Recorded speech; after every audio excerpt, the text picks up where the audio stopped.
And he always had his foot on the bag. Right. He never knew when to come off. It's that play last night is part of a larger picture is what makes that. It's not that, like, can you win a championship with him playing first base? Of course you can. Mm-hmm. But, like, is it priority number one? No. But, like, if along the way it makes it work in a trade, you're supposed to be transactional, let's go. You said they can still win. We don't need to bog down on that for too long. Right. They can still win. Can they win the next couple of nights without Urseg? Sounds like he's not going to be available from what I'm hearing for a couple of days. I didn't like this series going in anyway before this happened for the Royals. The Astros have been playing well. They had their pitching lined up. The Royals had just had a wonderful series. It's on the road. Astros still have incentive to win. So I wasn't really all that thrilled about the prospects for this series to begin with. So, yeah, it hurts because now you're going to have James MacArthur or somebody out there trying to protect the lead, and that never sounds great. Lugo v. Valdez tonight, Houston minus 185. Right, and they've got Blanco pitching Sunday, and then tomorrow they miss Arrighetti, who's been great, but still, Houston's getting healthy. Kikuchi against Reagans tomorrow. Yeah, and Kikuchi's pitched well also, so I mean, it hurts. You're likely to. But the way the Royals have won a lot of games since the break where they piled up a lot of runs. That's probably why the Pasquantino thing seems more damaging right now, because their offense had been clicking. And now somebody else is going to be moved up a slot, more pressure on them. And just that production is there. I mean, he's been a reliable run producer, and even when he wasn't hitting that great, he had a knack for hitting the sacrifice flies and making sure the run get in, and all those things are valuable. Looking up here, just this season, it was most RBIs by players who have fewer than 20 homers and are hitting .265 or worse. He's far and away the leader at 97. Spencer Steer has 83. Jake Cronenworth has 75. So he's more than 20 ahead of the third highest total. So his ability to drive in runs when he's not hitting the ball over the fence or even getting hits has been of extreme value. Well, and the other part of it is that he's been part of that cadre of players who has created this rather insane batting average with runners in scoring position for the Royals, which to me has almost been like a ticking time bomb. When you're hitting 300 with runners in scoring position in the context of the way that baseball is played offensively right now, that looks like an aberration to me more than just a strength. Obviously, for a long time, people, in the sabermetric community haven't been much fans of clutch hitting, quote unquote. Right. So to me, it's a lot of times it's circumstantial. It's usually a small sample size. So, well, I mean, all you got to do is. I mean, I'll buy into. I've seen Jose Ramirez hitting the clutch for years now. Okay, yeah, I buy that. But we also see him hit all the time. That's right. True. But like Kyle Isbell gets a 3-run double last night. Right. Off the thin part of the bat. Right. I mean, it was not like that was a well-struck ball. He was busted in on the hands. He got just enough wood. And it got just enough ballpark. Yeah, just to get it in there. Which, listen, I'll give him credit. He got bat on ball. Mm-hmm. Like, and that's if he bats 9, then you got a championship team. Because his defense in center field is worth it. But, when he's coming up in those kind of situations, and then when that happens, and you're like, see, okay, you see how often, down on the handle is going to, and it wasn't quite that far down, but it wasn't like he got good wood on it. No, right? It was a lazy fly ball that found a good spot. Yeah, I mean, exactly. Which, again, I give credit to putting a bat on a ball against Major League pitching is a skill in and of itself. But it just, I'm with you. Like, it is a little bit hokey. Here's our plan: get the bases loaded for Kyle Isbell. No, that was a 2014 base hit right there. Yeah. Yeah, it was. Yeah, easy. Let's take a break. I want to get into Deion Sanders next. Danny Clinkscale is with us, brought to you by our friends at Easton Roofing. Danny, always brought to you by Easton Roofing, and Easton Roofing always there for you or your business.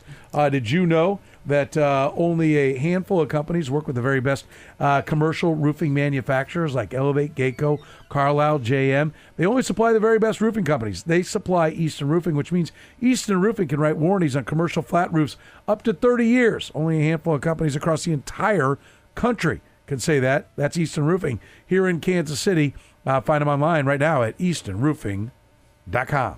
More of Danny's Reasonably Irreverent podcast after this. Did you experience hail damage last year and never got the work done? Most insurance companies only give you a year to get the roof fixed. And if you don't get it done, you could possibly not be compensated in full for the replacement of your roof. If you've been procrastinating getting that damaged roof taken care of, give us a call at 913-257-5426. And we'll send out an expert to help you through the process. We're never pushy, we're just here to help. Easton Roofing. Integrity matters. All right, the good sense. End of the hour answer. I will give real quick. Sorry. Sure, you're good. Just because the music will end. Yeah. I think I might give Curtis $100 if he can name what this song comes from. No clues. Don't you say anything. No idea. It existed long before the show. I know it did, but the show is what really brought it to prominence. Everybody Loves Raymond. Oh, so close. Yep. Yeah. No, Friends. Actually. You were close. What about you, Danny? Is it? No, I don't know the show. Peaky Blinders. See, I've heard great things about Peaky Blinders, but I've never seen it. Did they use the same? The original's Nick Cave and the Bad Seeds. Red Right Hand is the tune. I can't remember if a cover. Did they use a cover for Peaky Blinders or the original tune? I think it's that one. I think you're right. I think it's that one. It's been a minute since I saw Peaky Blinders, like but I think Leonard, you're right. Cohen. I thought they were going to make it. Somebody told me they were making a Peaky Blinders movie. Which, if you get to the final season, I will. You're going to watch the final season the whole way through, going how are they going to make a movie? I watched it late, a couple of years ago, 2-3 years ago. I don't know when I watched it. And I was like, they're making a movie about this? How are they going to make a movie with where this is going? And then you get to the end, you're like, okay, I see. This will work. Yeah, they tried a Sopranos movie, which is a different scenario in terms of how they ended the show, but yeah, I don't know. They did a prequel. Yeah, exactly. Yeah. What's the guy's name? Cillian Murphy. Yeah. He's alive. Yeah. So that you could do a real movie. You don't know if Tony Soprano's alive. Well, we know that James Gandolfini is not. That's fair. I guess that's a factor I hadn't considered. Yeah, that was why I said the actor, Dig through not the character. Some archival footage. Yeah.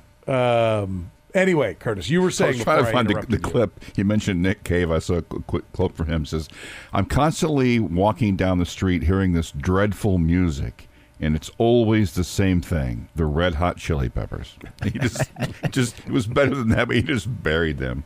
And a tear just went down Sterling's cheek. Sterling just is throwing a Nick Cave has a new album out. Something like, what is this awful noise? He's an interesting always dude. The same thing, the Red Hot Chili Peppers. He's got a lot of great thoughts on with him. How when he was a young artist, he was so full of himself, and he referred to it as he had this disgraceful level of self-indulgence because he thought how great he was, and then he had some unimaginable tragedies he dealt with, but he's talked about now how much those tragedies humbled him, and he's a really interesting dude. Okay. Born on this date, another really interesting dude, I assume. Hall of Famer Ted Williams. He was interesting. He's interesting, yes. How many times did he lead the league in batting average, on base, and slugging in the same season? 10. No. Batting average, on base, and slugging, he may have done 10. But batting average, I think he probably only won 3 or 4 batting titles, something like that. Yeah, probably won more than that. I'm going to say 5. 5. Yeah. 41, 42, 47, 48, and 57, which he did at the age of 38. I know, because the other day they were ticking off these players who had done more after the All-Star break than Bobby Witt Jr., and they're like, Ted Williams in 1957. I'm like, good heavens. The man was almost 40. 388, 526, 731, 1257. You talking about guys? Some guys are black ink guys. He was like 38 years old that year, wasn't he? Ted Williams was a black ink guy. Yeah, more impressive, especially in those slash categories. Ted Williams doing that at age 38, or Lou Gehrig doing what he did in his final season while he was already dealing with symptoms of ALS. Because I think he still batted over 300 that year. Yeah, it was amazing. By the way, we just gave away a little Good Sense. Get some on your way home. GoodSenseSubs.com. Good food that makes good sense. You can get it tonight, this weekend. If you're not wanting to do any cooking, just put it on the. You can order it up and pick it up. That's what I think's best. But if you're just swing on by, you can watch them make the sandwich right in front of you. It's fantastic. Freshest veggies, slicing the meats and cheese right in front of you. Fresh baked bread, 2-3 times each day. The best sandwich. It's at Good Sense. Good food that makes good sense. And don't forget, Sports Radio 810 WHB has you covered this weekend with wall-to-wall football action. College football is back. It all starts with College Game Day with Danny. Indeed. And Stan. Year 25. Wow. Wow, you're old. It's tomorrow at 9 a.m., True followed that. by a whole slate of games. Clemson, Georgia at 11, Miami, Florida at 2:30, Notre Dame, Texas A&M is on 8:10 as well. We've got USC and LSU Sunday at 6 on 8:10. Tomorrow on ESPN Kansas City, Penn State, West Virginia, Pitt State versus Ferris State. So we've got football of all kinds for you between us and ESPN Kansas City. So looking forward to a great day of college football. It starts with Danny and Stan. Mm-hmm. Really, it's Stan and Danny. Stanny. We've had Gary Barnett on every year. No, he's great. And he's great. And he's Always great great on the for Border Border Patrol and now SSJ. But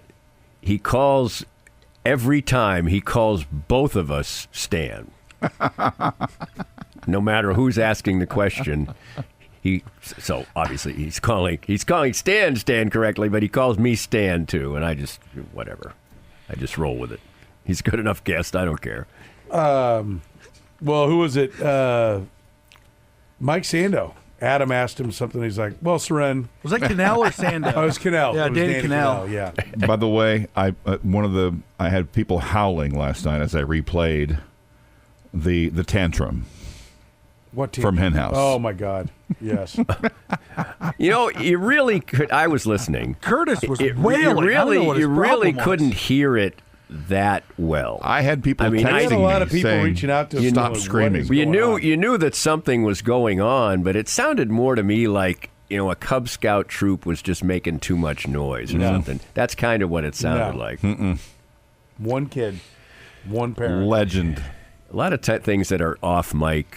We think when we're there, that, oh my God! Well, I this is played like- it back. You can hear it. You can hear it on the podcast. You It's can loud. hear it, but it's not. It wasn't ruining Well, things. do we need to get it and see? Do we need to have Adam pull it? I mean, I would. It was noticeable. Ruining things, I would no. agree with Danny. No, I Not don't think it was ruining ruining things, things, but but you could not absolutely miss it. noticeable. No, And it was you totally couldn't ignore it. totally noticeable. not It was miss it was worth noting. It was fun. But it wasn't overwhelming the interview. I wasn't sitting there going, "Why doesn't that kid shut up?" I was not doing that. I was. I was enjoying the segment. Well, I know, like, when you're on the phone, when we bring you on the phone, it's not the easiest thing to hear. And Mike Sando heard it for sure. And by the way, there's a little bit of a longer delay, I think, because he's all the way out in Seattle. Right. And so, like, I would assume the phone quality's less bouncing it that far. And he had no problem. Like, yeah, what is happening there? I'm like, That kid wanted. Well, the kid was doing a good Bernayne job brand cereal, because- and his parent only bought the off-brand cereal. He was doing quite a job because as I said, I thought it was a group of children who were unruly. no, it's one kid. The playground next to wherever the Chiefs do their media stuff Yeah. in St. Joe, like that. Yeah. But again, to give the guy credit, he went around the whole store and let everyone have a little bit of that. Oh, It was like a God, yeah. musician. Let me play a song over Make here, sure and then I'll go over everybody- here, this corner of the stage. Hey, let's check it out over here. Yeah, it's. I'll All right, stop. Deion Sanders. We talked about Yeah. college Speaking of- football. Moving on. I can Speaking of get those things. unleashed on I was all bison all night long last night. Bring me some bison. I got a thing. I got an email from a company that puts things out. Colorado is the #1 most hated team in college football. As a they bullet. should be. I mean, it's a cult of personality, and it as much to blame as anything is like ESPN. You have to serve us up. That's what you picked. It was a good game. I mean, it was a good game. Thank you, Bison. Would you rather them put on KU Lindenwood? No, I wouldn't. But the fact they've decided that this is still a cool thing, maybe they figure now, okay, this is turned. people are going to tune in because they want to see Dion lose.